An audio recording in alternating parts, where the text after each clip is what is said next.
The night was quiet. Too quiet. Like the calm before a storm that no one sees coming. In a small, unassuming neighborhood where everyone knew everyone, a single gunshot shattered the silence. It wasn't aimed at a person, but at something just as precious.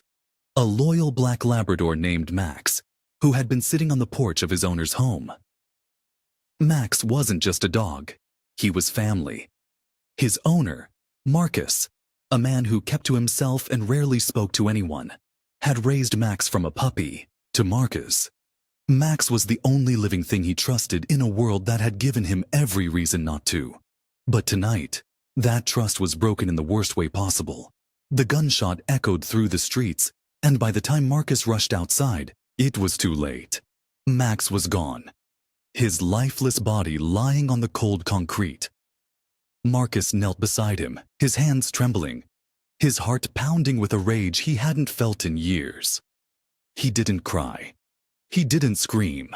He just stared at the blood staining his hands, his mind racing back to a life he thought he had left behind forever. Marcus wasn't who his neighbors thought he was. To them, he was just a quiet, middle-aged man who worked odd jobs and kept to himself. But Marcus had a past, a dark, dangerous past that he had buried deep. Once, he had been known by a different name, a name that struck fear into the hearts of those who heard it. He was a ghost, a legend, the most lethal assassin to ever walk the earth. But that was another life. One he had walked away from after one too many close calls. One too many nights spent staring at the ceiling, wondering if he'd live to see the morning. He had come to this quiet town to disappear, to live a simple life, to forget the blood on his hands. But now, as he cradled Max's body, he felt that old fire ignite within him. Someone had crossed a line, and they had no idea who they were dealing with. The men who killed Max were part of a local Mafia group, a small-time operation that thought they were untouchable. They had been trying to intimidate Marcus for weeks, demanding protection money he refused to pay. They thought he was just another easy target, another nobody they could push around. They didn't know about his past, about the skills he had honed over decades, about the bodies he had left in his wake. They didn't know that by killing Max, they had signed their own death warrants. Marcus didn't care about the money, the threats, or even his own safety. But Max was different. Max was innocent. And now, someone was going to pay. As Marcus buried Max in the backyard, under the old oak tree where they used to sit together, he made a silent promise. He would find the men responsible, and he would make them regret ever crossing him. But this wasn't just about revenge. This was about sending a message.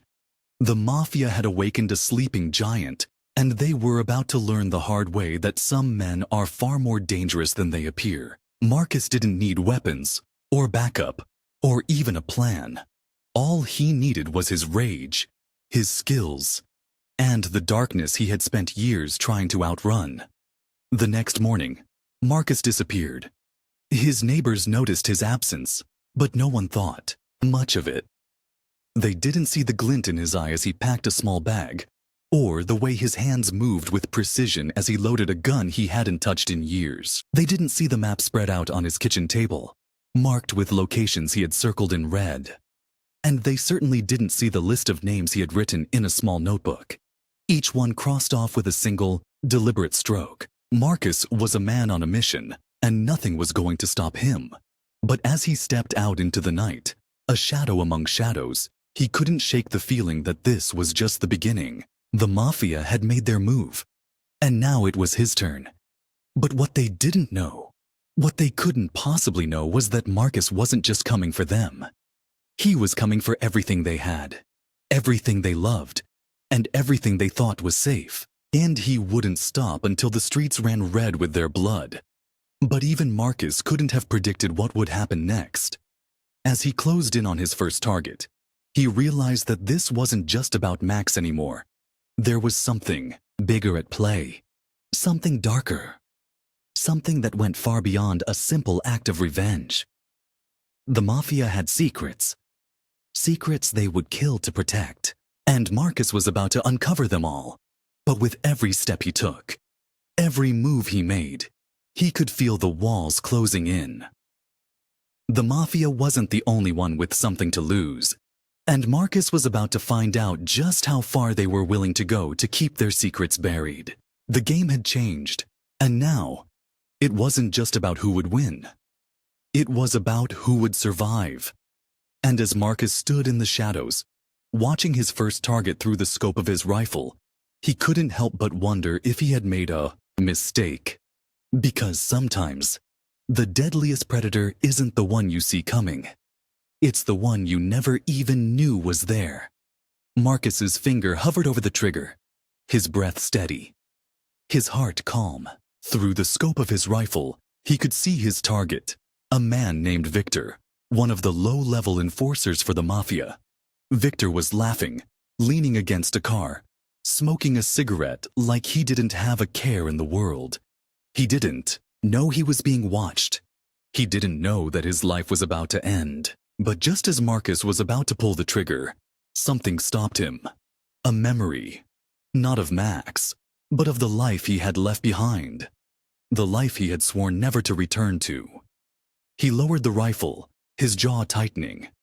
This wasn't how he did things anymore. He wasn't that man anymore. But then he thought of Max, of the way his tail used to wag when Marcus came home, of the way he would curl up at his feet at night. And just like that, the rage came flooding back. Marcus didn't pull the trigger that night. Instead, he followed Victor. He watched as the man met with others, as they exchanged envelopes filled with cash, as they talked in hushed tones about something Marcus couldn't quite make out.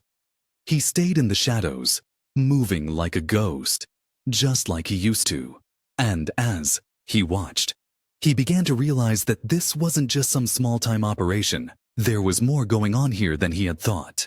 The Mafia wasn't just shaking people down for protection money. They were into something bigger, something darker. And Marcus was starting to think that Max's death wasn't just a warning. It was a message. But what that message was, he didn't know yet. The next day, Marcus went to the only person he thought might be able to help him, a woman named Elena. Elena was a journalist, or at least she used to be. She had been investigating the Mafia for years, trying to expose their operations, but she had gotten too close. They had threatened her, burned down her office, and left her with nothing but a determination to bring them down. Marcus had met her once, years ago, when he was still in the game. She had been digging into one of his jobs, and he had been sent to silence her. But something about her had stopped him. Maybe it was the way she looked him in the eye, unafraid, even when she knew who he was. Maybe it was the way she talked about justice, about making things right. Whatever it was, he had let her live. And now, he needed her help. Elena wasn't easy to find. She had gone underground, living in a small apartment on the edge of town, surrounded by stacks of newspapers and files. When Marcus showed up at her door, she didn't seem surprised to see him. "I knew you'd come eventually," she said, stepping aside to let him in. "I just didn't think it would take this long." Marcus didn't say much. He didn't need to. Elena could see the look in his eyes, the fire that had been reignited. She knew why he was there, and she knew that together they could bring the Mafia down. Over the next few days, Marcus and Elena worked together, piecing together the puzzle. They dug through files, followed leads, and talked to people who were too afraid to speak up. And slowly, they began to uncover the truth. The Mafia wasn't just involved in the usual crimes: drugs, gambling, extortion. They were into something much worse: human trafficking. They were smuggling people into the country, forcing them into labor, selling them to the highest bidder. And they were doing it all under the radar, using their legitimate businesses as a front. Marcus was shocked. He had seen a lot of evil in his life, but this was something else. This was pure, unadulterated greed, at the expense of innocent lives, and it made him even more determined to stop them. But the deeper they dug, the more dangerous it became. The Mafia had eyes everywhere, and it wasn't long before they realized someone was onto them. Marcus and Elena started noticing cars following them, men watching them from across the street. They knew they were being watched, but they didn't stop.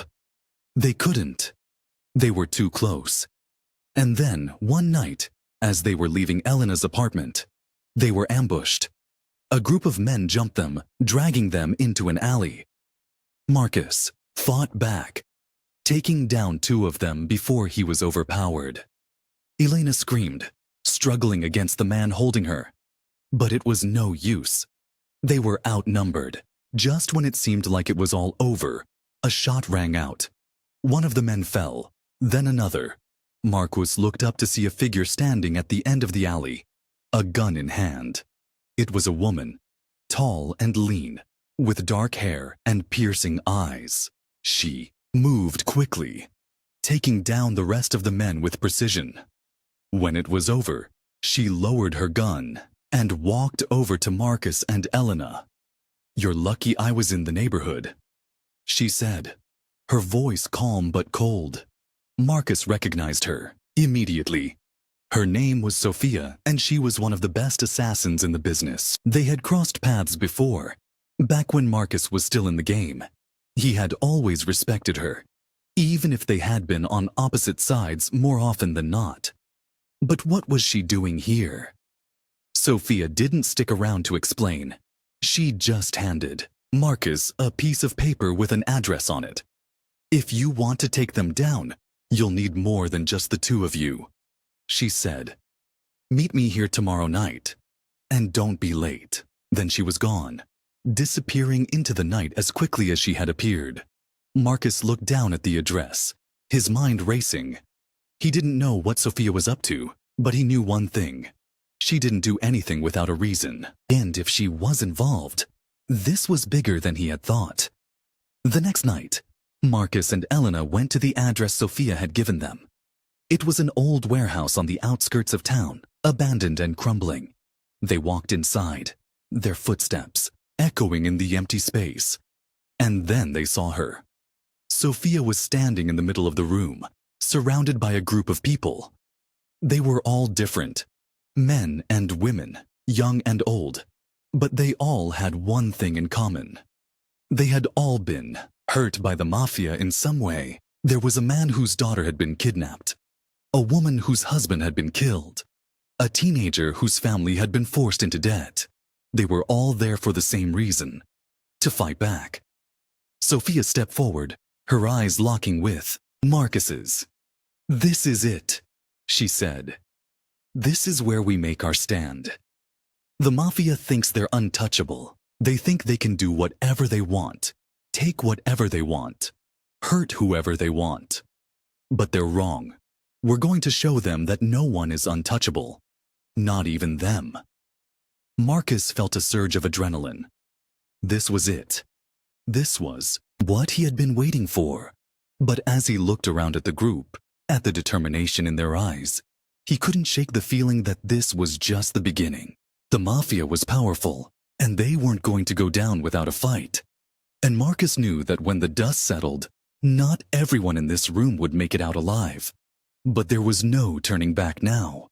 The wheels were in motion, and Marcus was ready to do whatever it took to bring the Mafia down, even if it meant becoming the man he had tried so hard to leave behind, even if it meant risking everything.